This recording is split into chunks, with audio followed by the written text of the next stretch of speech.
اللہ اس پہ رحم نہیں کرتا جو لوگوں پر رحم نہیں کرتا۔ اس لیے حضور علیہ الصلوۃ والسلام فرماتے ہیں کہ آپ یہ دیکھنا چاہتے ہو کہ آخرت میں قیامت والے دن اللہ تعالی ہم سے حساب و کتاب کس طرح کریں گے، تو فرمایا آپ اپنی مخلوق کے اندر دیکھو جہاں آپ رہتے ہو، اپنے ماحول کے اندر دیکھو آپ کس طرح رہتے ہو ان کے ساتھ، جیسا آپ کا لوگوں کے ساتھ برتاؤ ہوگا اسی طرح اللہ تعالیٰ حساب و کتاب میں آپ کے ساتھ وہی سلوک کریں گے۔ اس لیے فرمایا یسروا ولا تعسروا، ایک دوسرے کے لیے آسانیاں پیدا کرو، مشکل پیدا نہ کرو۔ بات سمجھ آ رہی ہے نا جی آپ کو؟ تو عزیز و دوستو، دراصل یہ دنیا کی زندگی گزارنے کا طریقہ بس یہی ہے کہ ہم یہ دیکھیں کیسے گزار رہے ہیں۔ اگر لوگ آپ پہ خوش ہیں تو اللہ بھی آپ پہ خوش ہے، اگر آپ پر اللہ تعالیٰ کی مخلوق ناراض ہے تو اللہ بھی آپ پہ ناراض ہے، یہاں تک کہ فرمایا میرے یہ جو مخلوق ہے یہ میرا عیال ہے، میرا کنبہ ہے، میرے کنبے پہ رحم کیا۔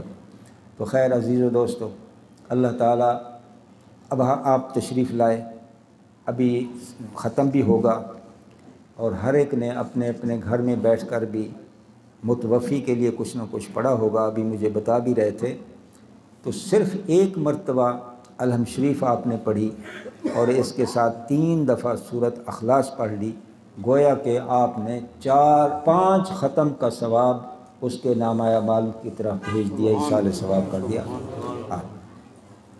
صرف خلوص کے ساتھ اتنا بھی پڑھ دینا کافی ہے۔ ایک شخص کو جہنم کے اندر الٹا لٹکے ہوئے دیکھا جسے چاروں طرف آگ نے گھیرا ہوا تھا۔ ایک صاحب کشف گزرے، جب اسے دیکھا تو بڑا صدمہ ہوا کہ یہ کیا ہو رہا ہے اس کے ساتھ، کیونکہ نبی کریم علیہ الصلوۃ والسلام فرماتے ہیں قبر تو نہیں، یا بہشت ہے یا دوزخ ہے، تو وہ اس کی قبر دوزخ بنی ہوئی تھی۔ یہ چلے گئے، کچھ دن بعد جب آنا ہوا تو دیکھا کیا کہ وہ بہشت کے اندر ہے۔ اب اس کی قبر جو ہے بہشت بن گئی۔ اب اسی سے دریافت کیا، چند روز پہلے میں نے آپ کو دیکھا، آپ الٹے لٹکے ہوئے تھے اور چاروں طرف آپ کو جہنم نے گھیرا ہوا تھا، آگ نے گھیرا ہوا تھا، اب میں آپ کو دیکھ رہا ہوں کہ آپ بہشت کے اندر ہو۔ تو اس نے کہا آپ نے اس وقت بھی ٹھیک دیکھا، اب بھی ٹھیک دیکھ رہے ہیں۔ ہوا یہ، ایک اللہ کا ولی گزرا، ایک اللہ کا ولی گزرا، تو وہاں اس نے جاتے جاتے ایک مرتبہ درود و سلام پڑھا اور ہمیں ایصال ثواب کی۔ تو نے مجھے دیکھا، ہم اسی تکلیف کے اندر 70,000 تھے، اسی تکلیف میں 70,000 تھے، ایک دفعہ درود پڑھنے پر اللہ تعالیٰ نے سب 70,000 کی نجات فرما کے اسے بہشت عطا کر دی۔ تو یہ آپ کا مل بیٹھنا کوئی عام سی بات نہیں، عبث نہیں، ضائع نہیں، رائے گاہ نہیں جا سکتی۔ آپ نے خلوص کے ساتھ ایک بھائی کے لیے جو کچھ کیا، اور حضور علیہ الصلوۃ والسلام کی ذات بابرکات فرماتے وہ دعا ضرور قبول ہوتی ہے۔ کون سی؟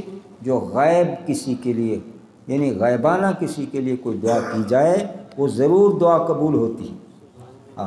اور بڑی عجیب بات آپ کے ذہن میں ہوگی، نبی کریم علیہ الصلوۃ والسلام نے فرمایا ایک شخص 25 مرتبہ یا 27 مرتبہ یہی کچھ پڑھ لیتا ہے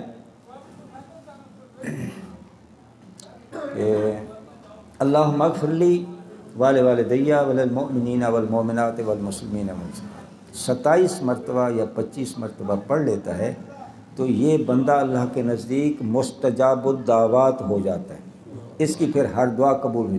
اس میں ہے کیا؟ اس میں غائبانہ ہر مومن مسلمان عورت مرد کے لیے دعا مانگ رہا ہے، والدین کے لیے دعا مانگ رہا ہے، یا اللہ مجھے بھی بخش، میرے والدین کو بھی بخش، اور سارے مسلمان عورتیں مرد جو بھی ہیں سب کو بخش دے۔ یہ غائبانہ دعا مانگنے والا 25 مرتبہ دعا مانگتا ہے، عادت بن گئی ہے اس کی، تو یہ خود مستجاب الدعوات ہے۔ جو بھی دعا مانگے گا دنیا کے اندر اس کی ہر دعا کو اللہ قبول فرمائے۔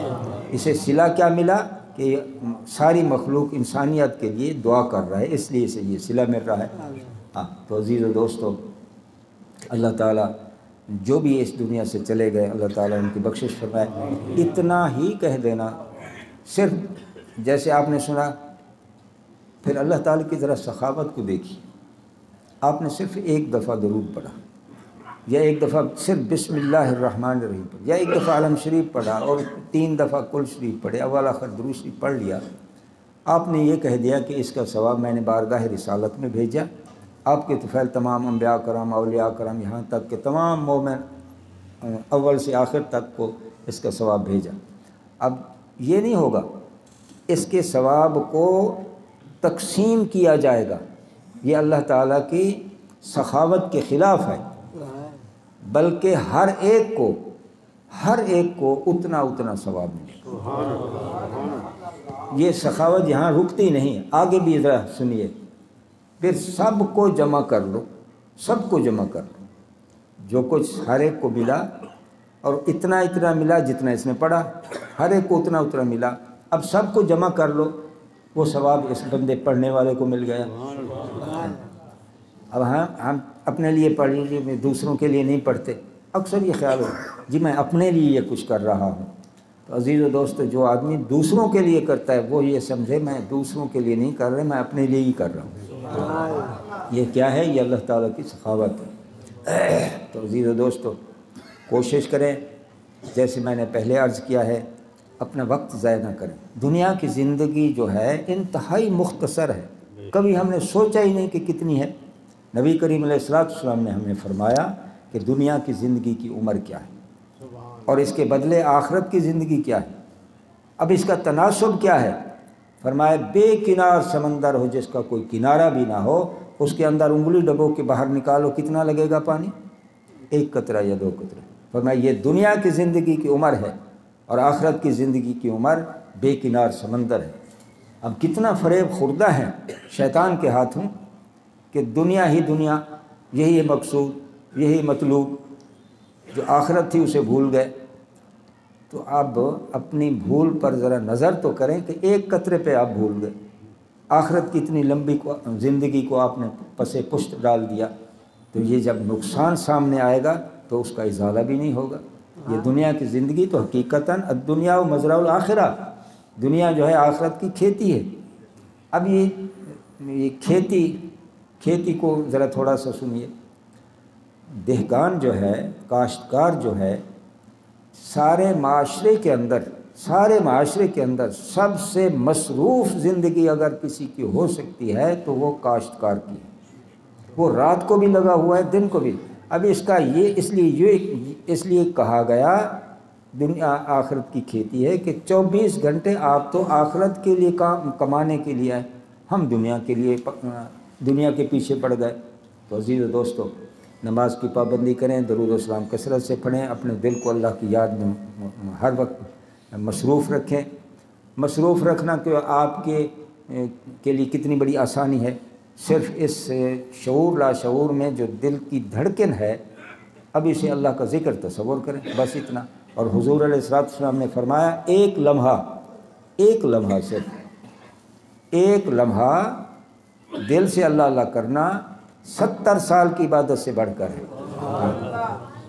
پھر جب آپ دل سے اللہ کا ذکر کریں گے، حضور علیہ السلام فرماتے ہیں کہ ذکر کرنے والا اور ذکر نہ کرنے والے کی مثال زندہ اور مردہ کے ہے۔ جب آپ دل سے اللہ کا ذکر کریں گے، دل زندہ، پھر زندہ کب تک؟ دنیا کی زندگی تک نہیں، دنیا میں بھی زندہ، قبر میں بھی زندہ، حشر تک یہ زندہ اللہ کا ذکر کرتا رہے۔